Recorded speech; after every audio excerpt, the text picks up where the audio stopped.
everybody, it's Fox, and today I'm going to be walking you through one of my absolute favorite costumes that I've ever made, and that is my FemShep cosplay or Commander Shepard from Mass Effect 2. It may come as a surprise to you that Mass Effect is actually my absolute favorite franchise of all time, even above Star Wars. Mass Effect is one of those things that I have a really hard time kind of putting into words exactly why I love it and why it's so important to me. So that's probably why I put all of my love into the costumes and things like that, because I can make things with my hands and I'm not so great with the words that come out of my mouth. I unfortunately didn't film a lot of that build because this was before I was actually making YouTube videos. Hopefully by showing you pictures of my progress and how I put everything together and kind of talking through it will help you out in your build. I think it's going to be easiest if I start from the bottom up of the cosplay, so I'm going to start off with these shoes. So what these are, they're basically boot covers that I slip on over a pair of combat boots that I have. I use these combat boots for one of my other cosplays. I think it was for North from Detroit Become Human. So what I did was I originally took the shoe that I wanted to make a boot cover for, and I basically took some neoprene fabric and laid it over top of both sides, pinned it around the boot, and sewed that together. On the back, there is some Velcro to, Velcro it closed whenever you put it over top of the shoe. Everything on the boot cover itself is actually just super glued onto it, and it's made out of EVA foam. I sealed these with Plasti Dip. I made sure to, mask off all the neoprene areas so I wasn't getting actual Plasti Dip on them.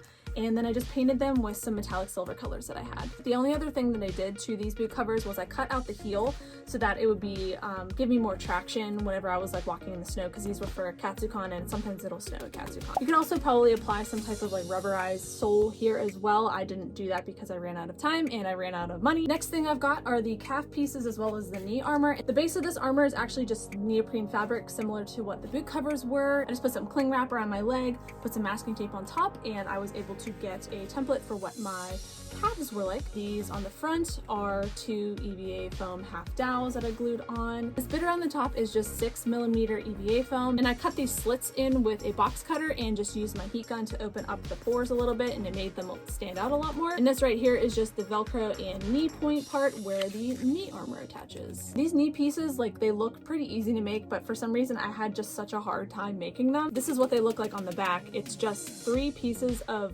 6mm EVA foam kind of cut at a 45-degree angle and glued together with hot glue and super glue. And then this part right here is another EVA foam half dowel for that detail. If there was one thing that I would do differently next time I make these, it's I would actually include a zipper along the back. That would kind of give the same effect from far away that there's a black thing here, and it would make them a lot easier to get on. But to get these on, oh, they do fit. Sorry, I had to put slippers on because I feel really gross showing you my feet.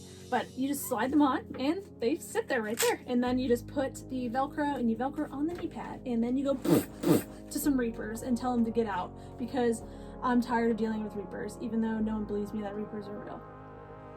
For the next pieces of the costume, I need to stand up because they're just kind of big. They are the leg armor pieces, and these again are not even really finished because they're supposed to be buckles that are here, and I never put them on. But anyways, I digress. I will say that out of the entire costume, these were the worst things to make. I absolutely hated making these. They are the stupidest design if you look at them in the game.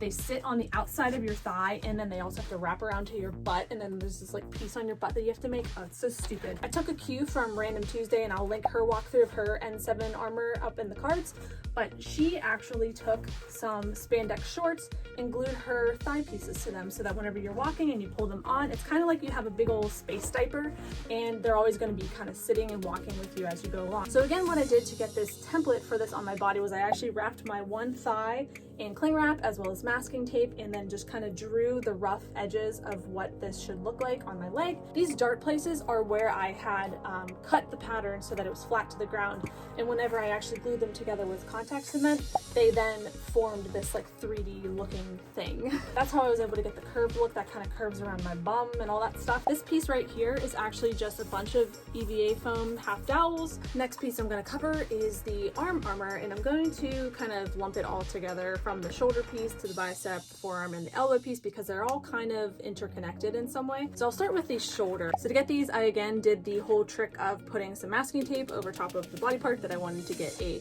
template of. So I started off with the bottom piece first, and that bottom piece, it kind of flares out at the sides just a little bit. It pretty much has the same shape as the top part. So I started off with the base, made sure to get that piece all how I wanted it to in the EVA foam, and then I took that same template that I had for the bottom and just basically cut away on the sides for the top piece, and you can see here it kind of curves down just a little bit and has these indents that I just cut out with a box cutter, and that's all that really there was to it. And to glue this piece on top, I just glued it with some contact cement on the sides. Whenever you're gluing it, you may need to like kind of squeeze in so it gets a little bit higher off. Like you can see, it's not completely flush with the bottom piece. You could either do that, or you could put a piece of foam under here as well to get it sitting higher up. And then as for the attachments and things underneath, I had to put a little piece of EVA foam here because it just wasn't sitting exactly where I needed it to be whenever it was just, you know, nothing here. There's also two pieces here as well on these sides, and these attach to the front chest armor and the back chest armor respectively,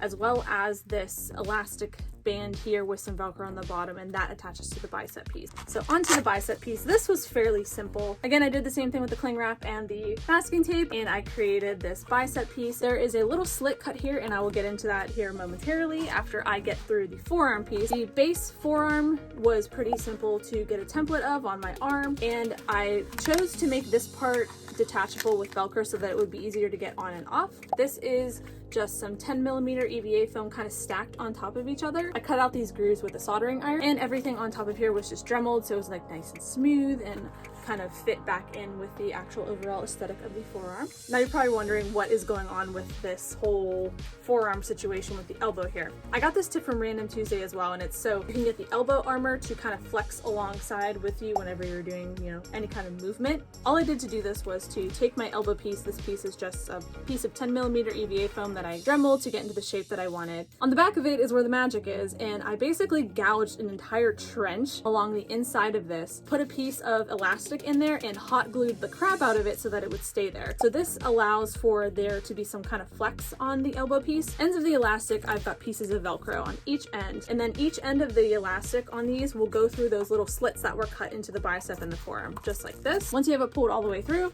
you're just going to go and attach it to that Velcro that's on the inside as well. And then it's secured and it will move along with you. And then the last bit of the armor are the hand gloves. And these are just made out of 6mm EVA foam, and I just super glued them straight onto the glove. These are like cottony gloves. These are just store-bought gloves. I do not make gloves unless I absolutely have to. It's one of those things that I just don't have time for, is making gloves, because whenever I make gloves, they never fit right. And I'm like, you know what? I will just spend like $5 to $10 on a pair of gloves that I can find on Amazon that I know will fit me, and that's just how I'm gonna be. I'm not gonna hand make gloves. I'm sorry. I don't compete. It's fine. Whatever.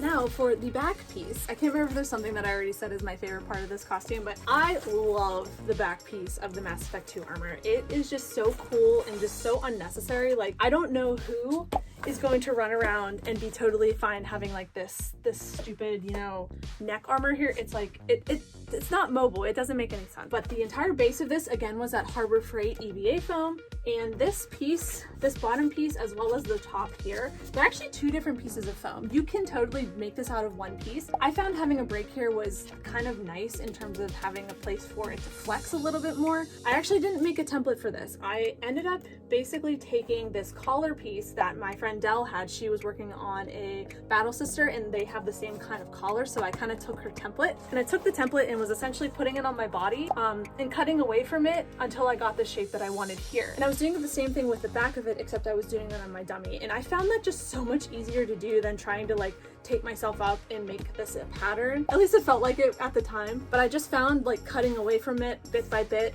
to get the exact shape that I wanted was the best way of doing it. So I'm sorry that I don't have like a better explanation, but that's what I did. I'll go into a little bit more detail about the collar and how I'm able to keep this like kind of curved shape right here. First, I took my heat gun and then heated it up and kind of formed it like this, and took some duct tape and just put it here and let it cool down. But what I think is the actual key to this staying in this shape is I took a strip of Worbla and I warmed it up and then put it on the inside here and just super glued it down. And whenever Worbla cools down, it kind of like hardens itself into place, and that's really what I think is keeping this in the shape. So pro tip there.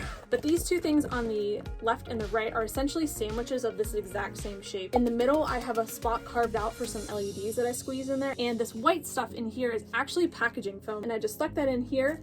And if the batteries were actually working in my LEDs, I would show you, but they're all dead, so I can't do that. This middle piece was also something that I did without a template because I'm just stupid and I live dangerously, I guess. Cut out this piece first, this top piece, so I knew how I wanted it to look, and then I just created the pieces on the side and kind of angled them up so that they would create like a trapezoid kind of thing. Put packaging tape behind them, and You got your jetpack. And one other thing, this is the inside. It's beautiful, isn't it? The way that I installed the LEDs, I just used LED fairy lights, and they're really cool because you can kind of like crush them all together and get really bright LEDs if your batteries are working. The only problem I had was that my fairy lights were not really long enough and they didn't have enough of the LEDs on them, so I ended up having to use like 6 of them, but that's okay. And I created this little EVA foam thing to kind of house all of my wiring crimes back here. Before I get to the front chest piece, I will bring your attention to the pieces of Velcro that I have. These pieces of Velcro on the back of the jetpack, these actually attach to the shoulders, and that again helps the shoulders to kind of move with me. And then these pieces right here actually connect to the front of the chest piece. And then the last piece is the boob armor, which I also did not use a template to make because I'm dumb. So how I started out in doing this was I took a piece of that Harbor Freight EVA foam, took like one straight piece of it like this. I took my heat gun and I used this little snow globe to like heat up a specific spot in the middle of that foam and then press this on top. So it was kind of funny, like I ended up having 2 just boob shapes in the middle of a piece of foam. I ended up doing the exact same thing that I did for the back piece, and I just kept holding it up to myself and cutting away until I got the shape that I wanted. So here is where the magic happens in getting this on my body. All 3 of these pieces of Velcro are for that front collar piece because sometimes I feel like I need it to be a little bit lower, sometimes in the mid, so I just like to have options. And I'm pretty sure that my shoulder piece also attaches to one of these pieces of Velcro as well. And then these pieces of Velcro along the sides are for attaching the front chest piece to the back chest piece. Now for the final pieces. These are pretty similar to each other, so I'll just kind of talk about them together. The ab piece as well as the back, like, I don't know, spine piece. But these are pretty simple. It's just a piece of that Harbor Freight EVA foam. There's some flat EVA foam here down at the bottom, and I just burned this in with a soldering iron for that detail. And these pieces of Velcro up here are just attached with some hot glue. And the way they attach is very simply. So I've got my chest piece, and it's kind of hard to do this way, and the way that I can tell that it's in the right place is that this line will match up with the middle line here. So that's all that there really is to that. The back spine is pretty much the same template as the ab piece. I maybe altered it just a little bit. It's a little bit wider than the front. It also has some of this like bat wing type detail. That's what I refer to them as, like bat wing. And then just some thin strips of EVA foam as detailing along the sides. And this also has some Velcro up at the top to attach itself to these pieces of Velcro that are here on the back. You may have noticed that there's like one little piece of elastic here at the bottom of that back piece. Is we're going to take this tail and see that elastic that was at the bottom of that. We're going to pull that through, and there's no way to do this gracefully. You just gotta kind of squat down, pull that elastic through, and attach it to the Velcro that's on the front. And there we go. I think I'm just gonna keep this on like this. I know it looks ridiculous, but I just kind of feel cool even though I'm only wearing half of the outfit. As for the props of the costume, I have this Carnifex gun. It's actually not to scale. I printed it out a little bit too small. It really should be a lot bigger than this, but this was just a Thingiverse file that I printed off on my 3D printer. I actually prefer to have foam props because I drop props a lot, but I was running out of time for Katsucon, so I just 3D printed this and painted it up myself. The only blade that I have is actually from ThinkGeek. I don't think that they sell them anymore. Actually, I don't even think ThinkGeek exists anymore, but if you can find this online, it's a really reliable prop, and I just like having it on display. I have it over here amongst all my other crap. And to cosplay FemShep, I just use a wig from Arta Wigs. This is the Heidi style in dark copper red. There was like virtually no styling that I had to do to this. If you see it online, it's basically exactly what you need.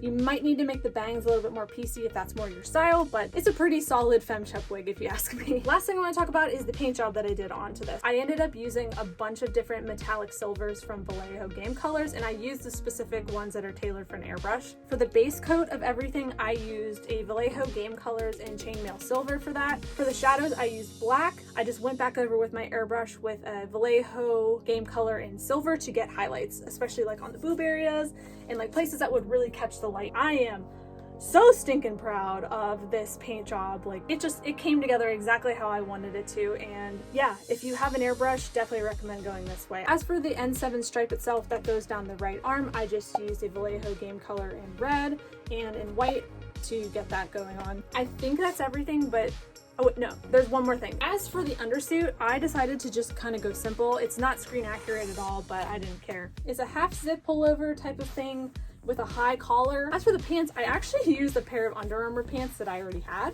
Yes, there's green detailing on them, but the way that the armor sits, you don't see any of this green detailing. All right, I'm hoping that that's it. I think I covered everything, but if I missed something or there's something you want me to go into more detail, then definitely leave me a comment down below. This is a cosplay that I kind of consider a dream cosplay because whenever I finished Mass Effect 2, I knew that I wanted this armor in my life, but it was back in 2016 when my skills were not really up to snuff in terms of like foam smithing. But even so, I bought a pack of these Harbor Freight foam mats and they sat in my garage for like 3 years until I finally got up the courage last year to make this, and I just absolutely love it. I feel so badass in it. I really hope that this video was able to inspire you to maybe think about playing Mass Effect or even making your own Mass Effect armor or even just EVA foam armor in general, because it's a lot of fun. You're gonna make a lot of mistakes, but trust me, you'll get past them and you'll make something cool too. Thank you guys so much for watching, and as always, I will see you guys next time. Bye!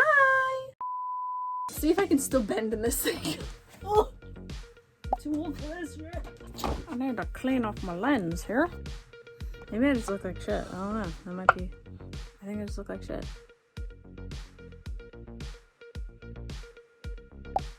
Alright, my throat officially hurts so bad. How bad does your throat hurt? Oh, not bad enough to stop talking to yourself like a crazy person. Ugh.